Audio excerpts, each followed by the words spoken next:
آج مرنے مارنے کی بات آ گئی ہے، تینوں نبی کا سر قلم کرنے کی بات آ گئی ہے، پورا گاؤں ایک طرف، تین بیچارے ایک طرف کھڑے ہیں۔ وَجَاءَ مِنْ أَقْصَى الْمَدِينَةِ، دیکھو اس سورہ یاسین خالی ثواب لینے کے پڑھ رہے ہیں نا ہم،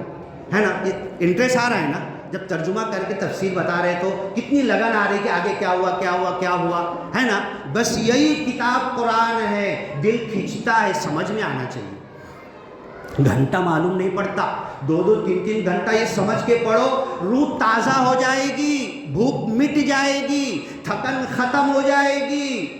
آنکھ کی روشنی بڑھ جائے گی، دماغ کی میموری حافظہ بڑھ جائے گا، طاقت قوت ایمان میں بڑھوتری آ جائے گی۔ اذا تلیت علیہم آیاتہ زادتہم ایمانا، مومن تو وہ ہوتا ہے قرآن پڑھ کے بتایا جائے، سنایا جائے تو اسے خود سمجھ میں آتا ہے، اس کا ایمان بڑھتا ہی چلا جاتا ہے۔ اب وہ آدمی دوڑتا ہوا ہے، سواری بھی نہیں تھی، غریب تھا،